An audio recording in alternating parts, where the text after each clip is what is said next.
and put me in charge next time.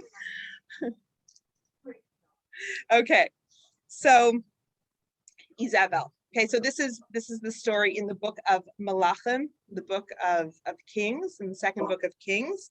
Very, very interesting story how she did certain acts of kindness, right? And they were rewarded, right? Nothing else of her was rewarded. I mean, she had a terrible death. She had a terrible, her body wasn't even buried, except for her hands and feet for rejoicing with the bridegroom. Okay, so this is definitely a very, very big mitzvah. So much so that we've heard of the Chafetz Chaim, right? The man who wrote all the books on speech and gossip and loving kindness. So he says, he brings down that if there is charity in the community, if there's a certain sum of charity that needs to be dispersed to people in need, he says that what you should do with it, top priority, is to take that money and marry off young girls. That is the highest priority of where charity should go. Like if you have, you have this and there's so many needs in a community. He says, start with the young girls because, right? He says in Hebrew, she'ein staka gdola mizeh. There's no greater charity ever than marrying off young girls. And he says, especially orphans. So important. And it goes on. And I want to have a few minute conversation about this because Sue, maybe you want to mute yourself. Okay. It's just one. But it's so important to understand this because in different societies, marriage is seen very differently, right? So what it's referring to is a very traditional way of Jewish life. It's so different, right, Lauren? Like how, like when I say that this is the highest form of charity, people that are getting married in the world out there, they're usually on their feet. They have their profession. They have their life set out. I mean, I remember once, I think it was one of my sister-in-laws that she was saving up to buy a house first. Like it was just like there were different priorities in place. Like it wasn't like, so they weren't in such great need.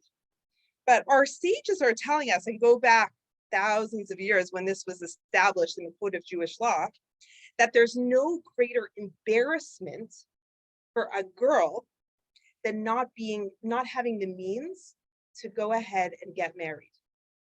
So let's pause over here, right? I don't know, what are your thoughts? What are we talking about? Has anyone here been to an Orthodox wedding? Sue, I know you have, but has everyone experienced an Orthodox wedding? Probably a young bride and groom, right? Okay, sometimes some young, some not, okay. But traditionally at a young age, I mean, our sages actually say, Shmona Esrei L'chuppah, 18 years old to the canopy. Okay, I remember when my daughter turned 18, I said, Gadi, Shmona Esrei L'chuppah, like she was still in high school, He's like, slow down. Okay, but that's what our sages tell us. So what is the structure that our sages is telling us that it's so important to save a girl, especially an orphan, the embarrassment of not being able to go to the chuppah because she doesn't have her needs met? What are your thoughts on this? Judy?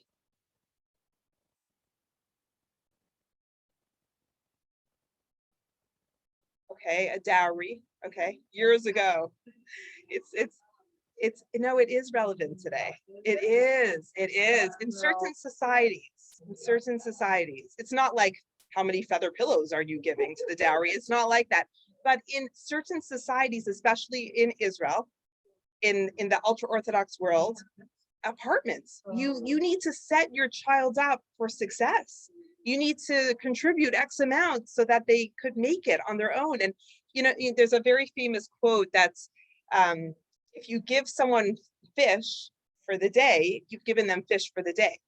But if you taught them how to fish, you've given them fish for a lifetime.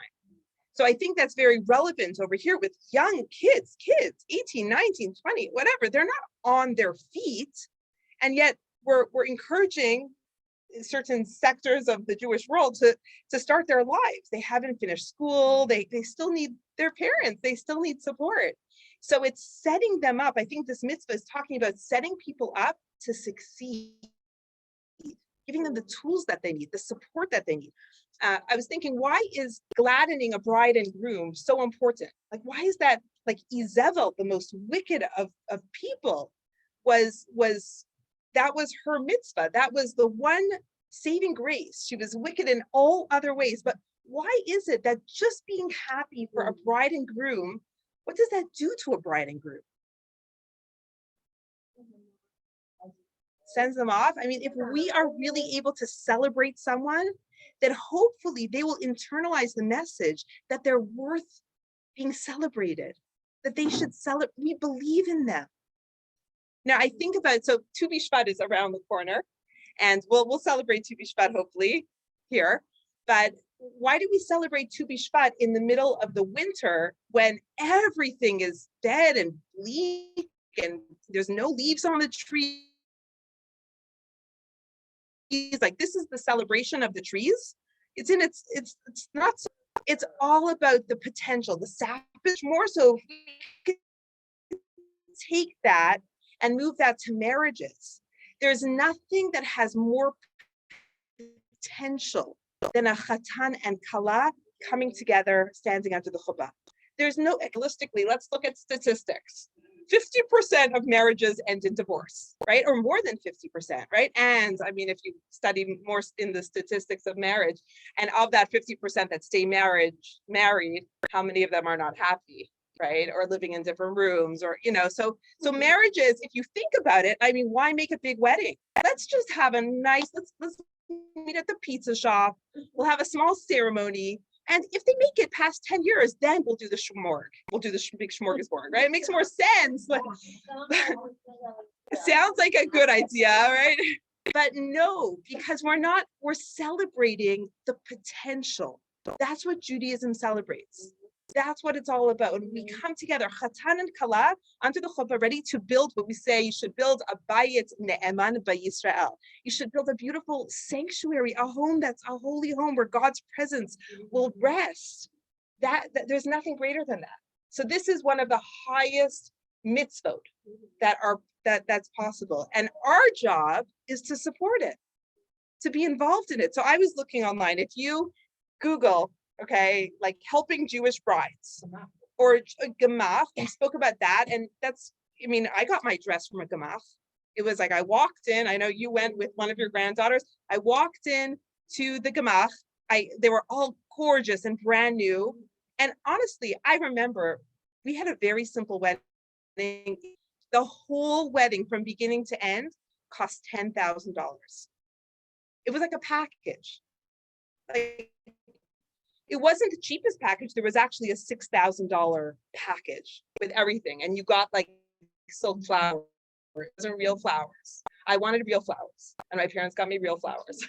But I didn't want the $30,000, $40,000, $50,000 wedding, because I wanted to start my marriage being with a little bit of support so that I could do my degree. My husband could become a rabbi. And we thought we would stay in Israel for 2 years. For 2 years, our parents, both sides, helped support us because we had no income.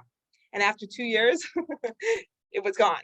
The support was done because my parents were already supporting other kids, and that was it. And we had to make ends meet, and it was year by year by year. We stayed for over 10 years in Israel. It was a miracle that we were living on love and living on Torah, right? It was just like, but those 2 years, that foundation was the greatest gift any parents could have given us.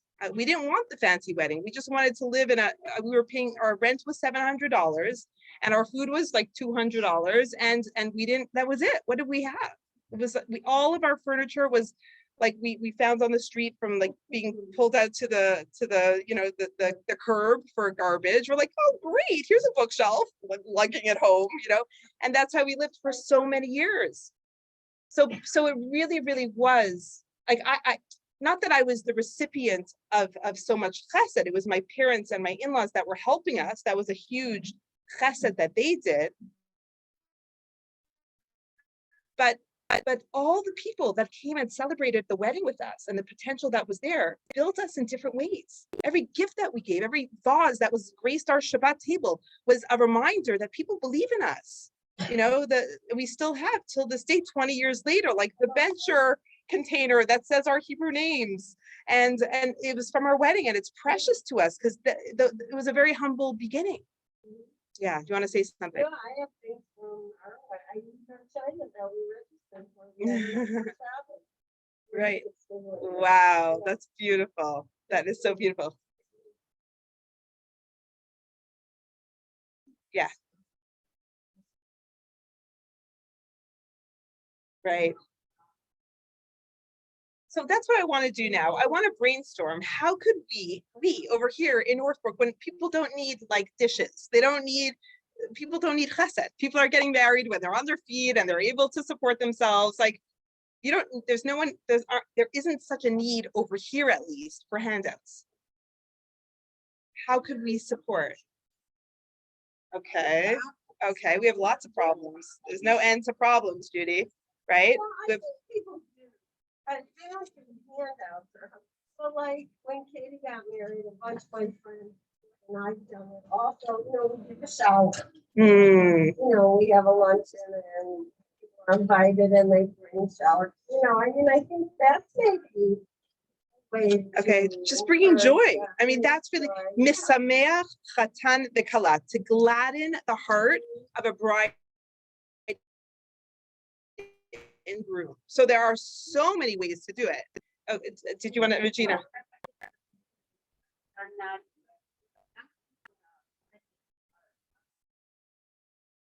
They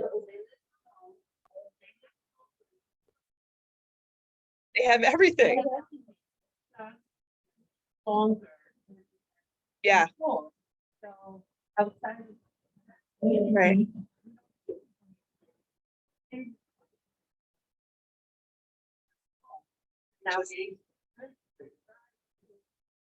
Right. Okay. So.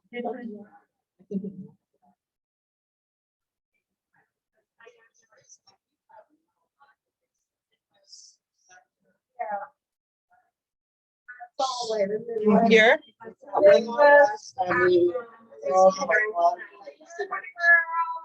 Okay. Midwest Conference Center. Okay. Right. So you're saying it's a hall? Okay. Yeah.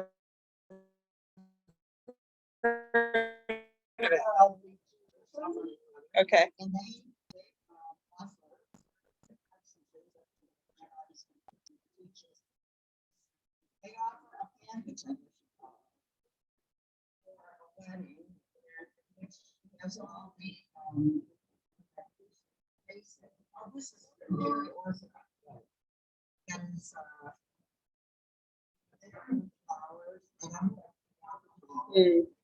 Basic. Oh, yeah. Basic. It's basic.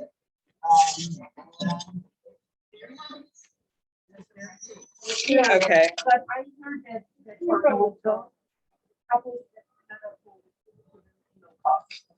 That's probably true. Like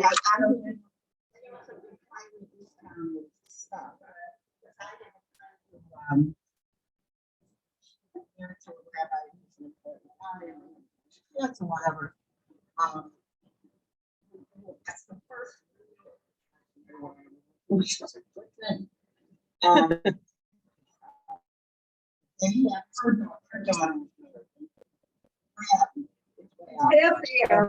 Yeah, I heard about it. Yeah, Chicago, by the way, is a city of chesed for sure. It is. First of all, every strong Jewish community has everything you need from beginning to end. Whatever you need, the Jewish world is such a giving, loving world. So over here, I don't know what it's like to marry off a child, but I'm assuming that there's everything you need in place. The lady we went to for the invitations, and but they're probably doing it for chesed. I don't think it's all business. I think there's a lot of help over here. So homework for everybody. And Dean, I want to hear what you have to say. Homework is to find a cause. It's very easy with Google online, okay, and the one that I found this morning was helpjewishbrides.org.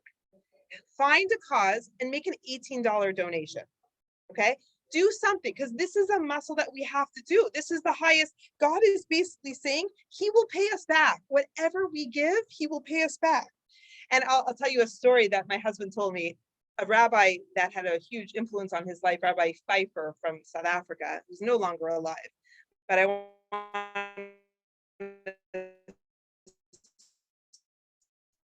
speak in his memory. She was crying because she didn't have the money to buy her husband a gold watch. Now, sounds very extravagant. Not everyone could buy a gold watch, but it's tradition. It's actually tradition that the groom gives certain gifts to the bride, and it used to be pearls. I mean, there were different things that he would buy. Traditionally, the girl would buy a fancy watch, like usually a gold watch. My husband didn't want a gold one. He wanted a Raymond wheel. It cost more than the gold watch. Trust me, it was over $1,000. That's what he chose. And there's the symbolism in the watch is that you protect your time. Like it's the symbolism of always guarding your time. Like we have X amount of time together. Like let's use our time well. So she was crying to Rabbi Pfeiffer, like she couldn't afford the gold watch. And he took his watch off and he just handed it to her. He had his watch from his wife, from his wedding. And he just without a hesitation. I mean, he was not a wealthy man. So interesting. So actually, it was around the time of their anniversary. I don't know what year, he's married for decades. And he was traveling around that time. So he walked into a duty-free store in the airport to find a piece of jewelry for his wife. And when he made the purchase, all of a sudden, confetti was coming out of the ceiling, balloons. He was the 100,000th customer. And you know what he got as a gift? A gold watch. It was so meant to be, but this is exactly what our sages tell us.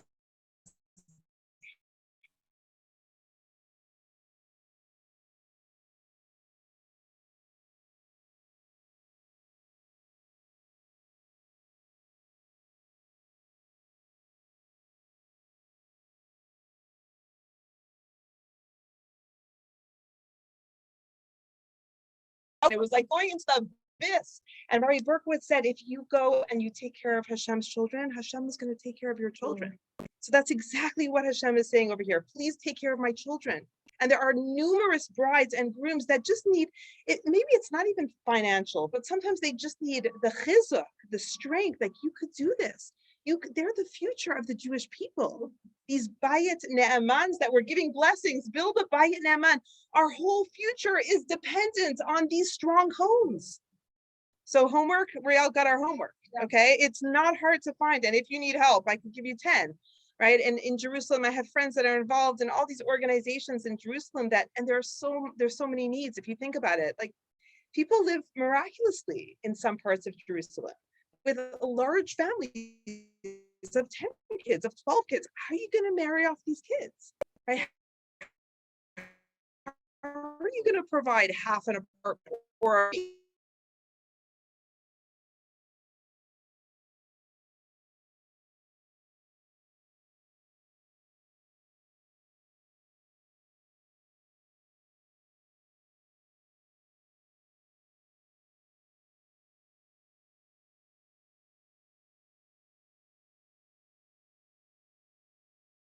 teasing him like, are you getting ready for the l'chaim, for the engagement party?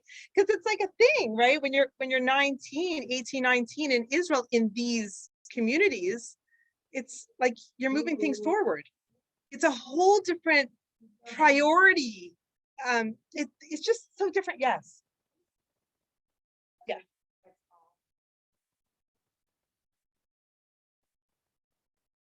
It's not the world that I live in, but yeah. What about?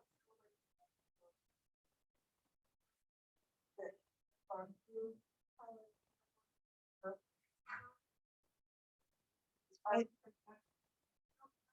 100%. I mean, that's why it's not only Of course. I mean, listen, I think it's important to celebrate every bride and groom. I don't even think it's only a Jewish thing. This is a special, all chesed starts at home. What I'm saying is it's not only finances, it's building someone up, it's giving them the power, the tools, the encouragement. You could do this. We want a healthy next generation. It's going to be built on not on us. We're already like, we're old, we're done, we've built our lives, but it's the future. We always need to be looking towards the future and giving them what they need to have the self-esteem that they need, to have the tools that they need, maybe the therapy that they need, the help, the emotional support. It's hard. Yeah. So yes. Yeah, 100%, Julie.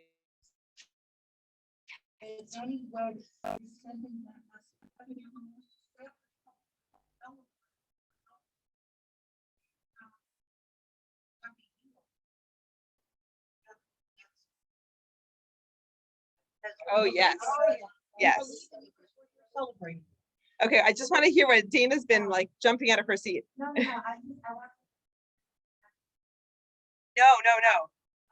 at all.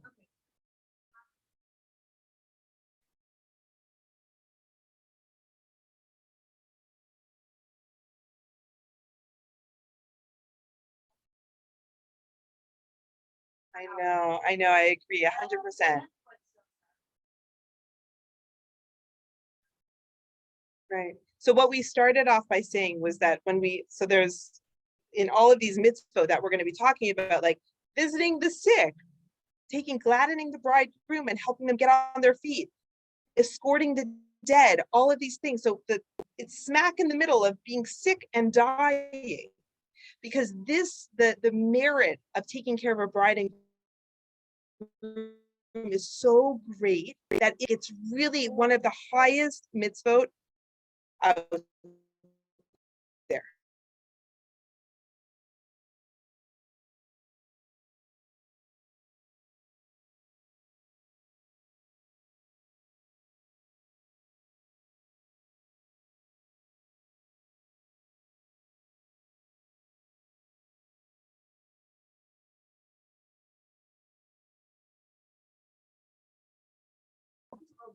Oh, you went to a board, okay, an engagement party. So I was telling Lauren yesterday that last minute I booked a ticket to go to Ruchi Kovel's daughter's wedding. It's next Tuesday. I'll still come and teach, and then I'll go straight to the airport. I'll be back with it, like literally. And it was an expensive ticket. It was $300 because it's like Christmas week and everything. I was like, so expensive. But and I told Ruchi, I'm coming for your daughter's wedding, and she said, I'm so excited. That's so nice of you. And you know what I responded? I said, no simcha is a burden. Like, it's such an honor to celebrate at such an occasion. Now, I don't know the bride. I happen to know the whole groom's family very well. So I know like the bride's mom and the groom's side and the chatan and all that. And I felt like there were so many reasons. But here is the catch. And this goes for all mitzvot. You need to ask yourself and really be honest with yourself, why am I doing this mitzvah? Because very often we do a mitzvah for the wrong reasons. We do a mitzvah for us to feel good. This goes with visiting the sick. It goes with every mitzvah. We need to just check in with yourself honestly. Why am I doing this mitzvah? So, and sometimes we don't like the answer, right? I had to think, do I really want to spend that money, go away from my kids? Like, for what reason? And in my mind, I mean, the reason that I really, really am going, so of course, I love Ruchi so much. I'm so happy to celebrate with her. She has not had the easiest time with all of her children. Like, what a simcha this is. So that's one.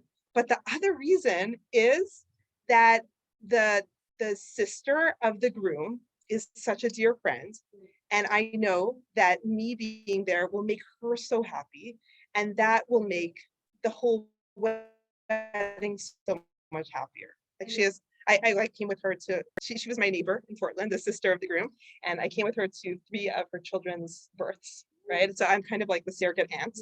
And I'm going to help her with her kids. Like, honestly, I mean, the last wedding I went to, which was in September, it was also, I was like, I'm coming, but put me to work. Give me a job. And they actually gave me a job. I felt like $1 million. It's interesting. We have to always check in, like, It's not about you. But they said, do you mind picking up the wedding gowns and bringing them to the hall? I was like, you gave me the best job ever. I felt so excited to, I know, no, seriously, I'm like walking in with all the gowns, like this is back in September. But it's really, really important to take yourself a little bit out of it, see the big picture. There's so many dynamics at a wedding, at any simcha, right? There's a lot of emotions and people are missing people that are no longer there. And there's just so much joy and pain and sorrow and grieving at every joyous occasion. So we really need to make space for the family and just be present for them, to carry them, to hold them in some way, shape, or form. So which brings me to the next topic, if that's okay. Yes, yes. Questions. Yes, okay.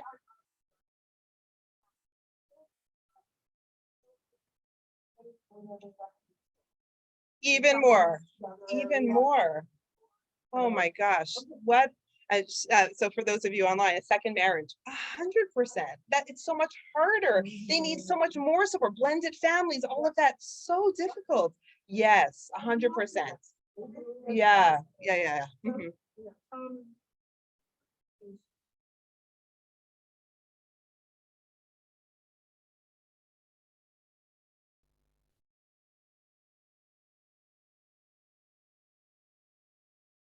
Listen up.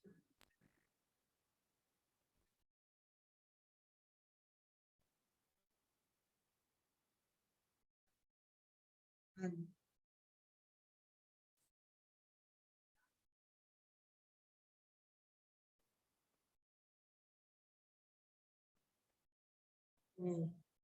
And Mm. I've gotten it because it really does. um, Keeps things in like, perspective. yeah, enough. And it was, and this is a family that's, you know, Mm. I mean, they went everywhere. I mean, they just did. But by the time it got to us, there were more thoughts of it. And that thinking about it, what was it? And why would I? I love that. I love that. And I'm going to share with you guys on the chat. Is everyone on our chat? Like we have a chat where Regina, I put you on it. It's called Between You and Me. It's like the class chat. Okay, don't leave and I'll make sure because I think I put you on. But I'm going to share with you guys a very beautiful song. This is one of my favorite artists. His name is A.B. Rosenberg. He's from Toronto. And he has this beautiful song. It's about a Holocaust survivor. That's an old man. His wife passed away. He's traveling alone. He's going to who knows where for a simcha, for a wedding. And someone asked him, like, why would you bother? Like, it's so exhausting. You're schlepping by yourself. It's a far travel. And he said, no, simcha is a burden. And then he shares the story of his experience that after liberation, they came to the synagogue. Like they were just Jews. They were fine. They're looking for survivors, anything. And they all ended up, it was Simchas Torah night. And all these survivors are packed into the synagogue. And they wanted to dance with the children. They wanted to dance with the Torah for Simchas Torah. And there was no Torah. The ark was bare. And then he says, in the corner, we saw two children crying, a boy and girl that no one knew. And we realized that these children were, they were the only children there. So they raised the children up. The children, I get choked up. I cry every time. I play this in carpool line and my kids are like, Mom, I cry every time. They pick the children up and the children were their Sefer Torah. Like he said, after living through that, what I'm going to say, it's a burden to go to a union of a Jewish bride, a Jewish groom and a bride that are building a life together that have potential to bring generations. Like, how could I say that? So I love what you said, Paula, because if you keep it in perspective, you'll put so much more effort into the living, right? Okay, so where should we go from here? First of all, any more questions or okay, more questions. I want to move on to the next one. I think Katie and Becca doubly good. Yes, And the keto. boys are in. That's beautiful. So that's keto, like it says it twice, that it was good. God said it was good. So a lot of people do get married on a Tuesday, but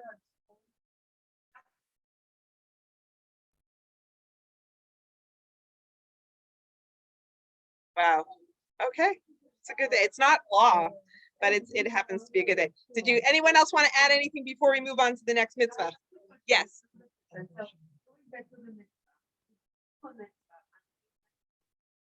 Mhm. Yeah.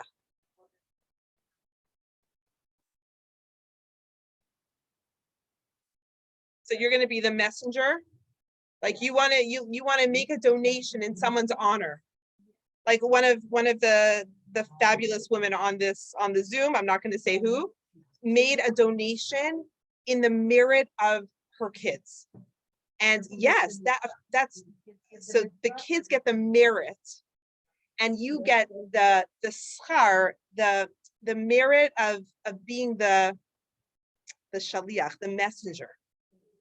So it's very interesting. Like, let's say, do they get the points? Of course, if you do it in their merit, of course. And that exists for people that are here in this world and people that are no longer in this world, in the upper worlds. We do merit to elevate their soul. So there's no end to what we could do. And there's also such a powerful idea in Judaism that if you pray for someone else, they will be answered first. Like, pray for each other. So if you're putting out good energy towards someone else, not yourself, God is going to answer that prayer before you're praying for yourself. So that's a great question, and very, very powerful to do for others, right? This is all like this whole concept, this whole idea that we've been spending 10 weeks on, all about loving someone as you love yourself, like praying for someone, supporting someone, putting out charity. All these things it's taking away. It's like, it's not about you. It's you becoming a bigger person by extending yourself. And really, if we sum everything up, we started the course with this quote, that the central concern or purpose of Judaism is that you and I accomplish a personal transformation in our lives. And we spoke a lot about how we're born complete takers, complete from gaga goo goo. We're all we do is take. And by the end of 120 years, we want to have given everything.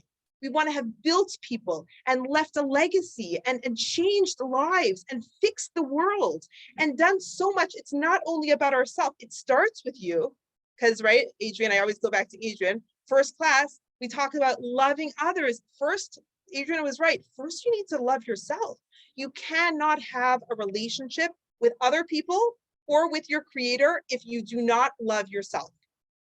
It's very, very hard to give to others when you are on empty. So it starts with you, and then it extends upwards and outwards at the same time, because we're really balancing all three. We always need to be working on our self-love, right? Because we drop that ball way too often. And we're always working on all these bein adam lechavero, all of these interpersonal relationships that God gives us, and some of them are real like obstacles. It's like an obstacle course that's custom designed for you with a lot of challenges to help you grow and transform. We don't want to be the same person, right? As I probably mentioned, we don't want to just go through life. We want to grow through life. All about growth. We don't want to go through life. We want to grow through life. It's all about transformation and growth. Like the way Lori Planick says it, she says,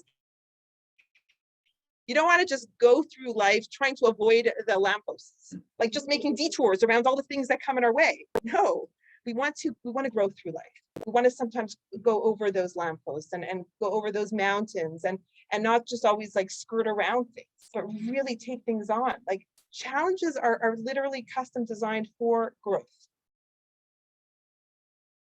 Okay, so are we ready to move on to the next? What? Everybody should what?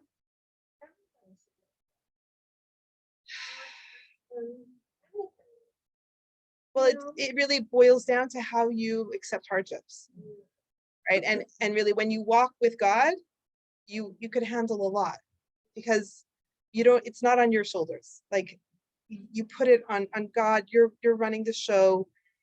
And this morning I sent out a short video clip, like with COVID happening, and we're back in this place of fear and insecurity. And really, if anything taught us, like COVID taught us that we're not in control, that he's got this, that we just need to let go and let God, right? So it's okay. And this is walking humbly with God. We never were in control.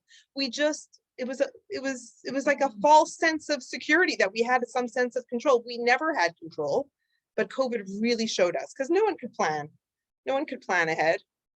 Like, the trip that we have in May, should we stress about it? I'm like, why would we stress about it? It's in 5 months. The country's going to open and close 10 times by then. Like, who knows? Like, we're going to start stressing. I mean, we do stress, but it doesn't help if we stress.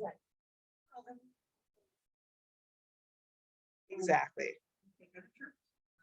Right. So the Hebrew concept of what you're saying, right? The Hebrew word is hishtadlut, which means we do our best efforts. That we're safe, we mask up, get vaccines, whatever. We do whatever we need to do, and we move forward. We're not going into our bunkers again, right? I don't think so. And that's why I hope not. I hope some people will. And that's okay. But I think we're walking with God, and it's a humble walk. And those are the words. Hatsnea lechet im Hashem Elokecha. Walk humbly with God. That's all it is. That's what God wants. Humbly with him. It really helps, right?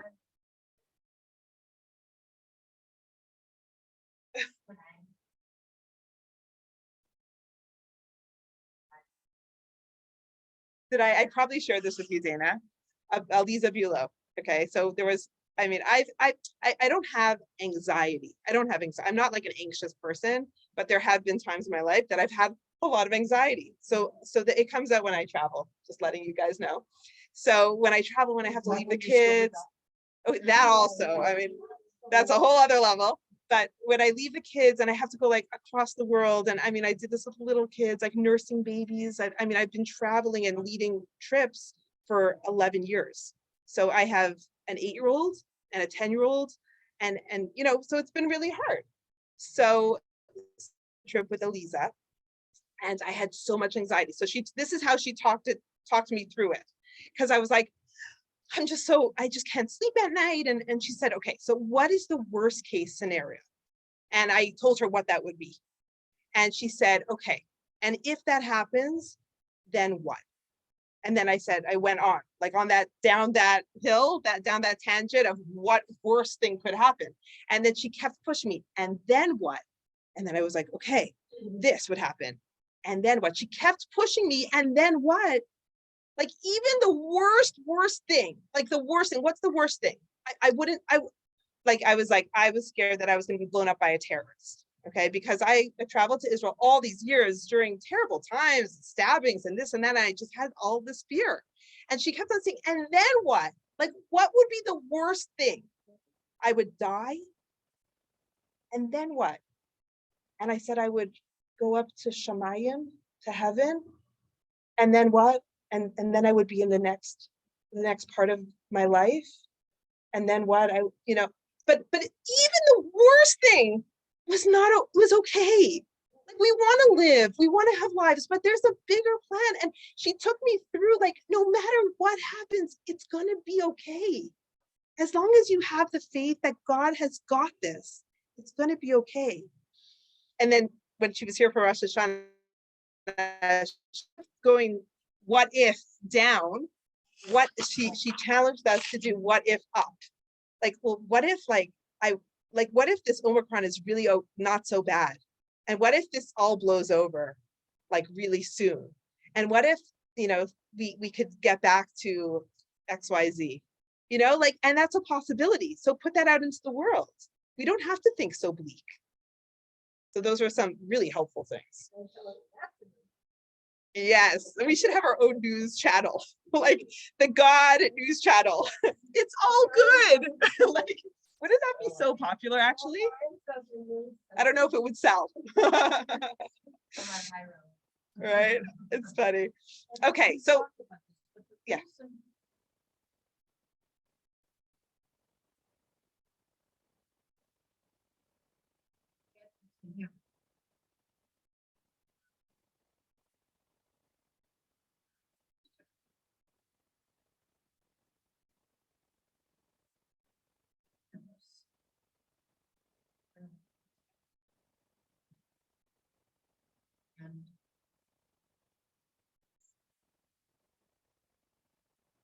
There's it now. There's that, and those become challenging times. We're going to say to somebody, it's terrible. I into the idea that there's I never understand why, but God is in charge. That gives me comfort.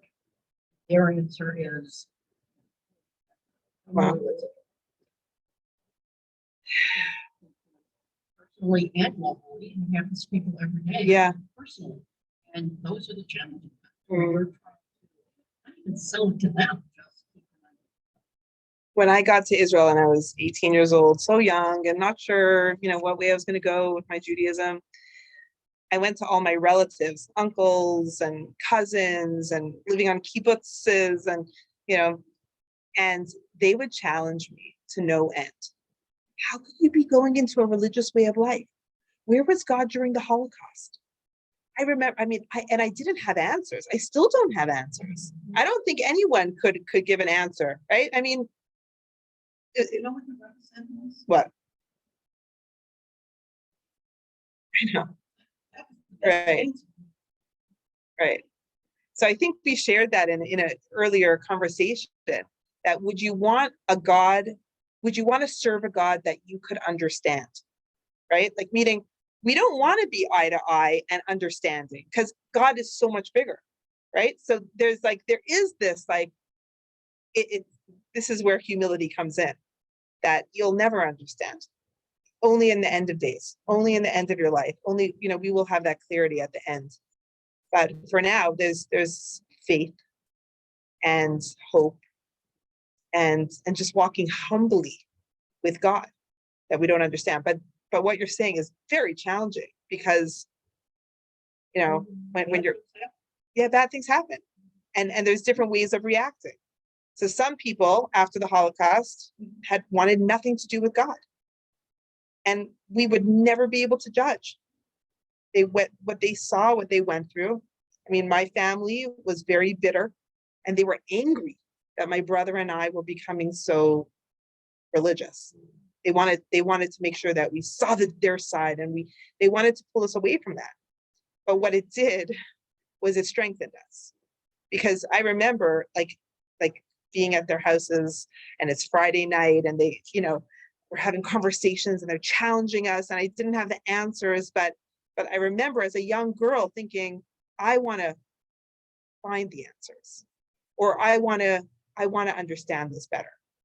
And I think what they were trying to do did the opposite. It didn't make me feel like I wanted to pull away. It made me feel like there's something here.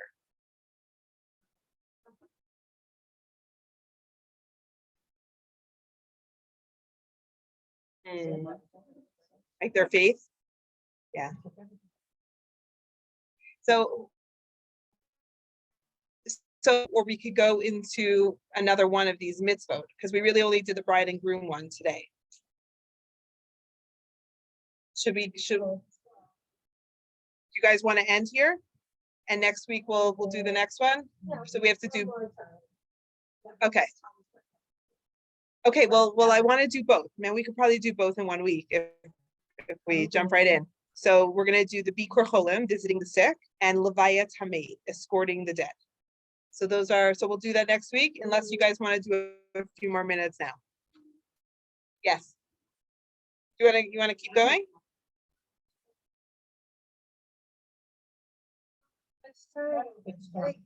We could get started, or we could do more on this topic. Here, let me just pull up from the book, Rejoicing at Weddings. Do you guys want to hear a little bit more about this? Or do you feel like we got enough from this topic?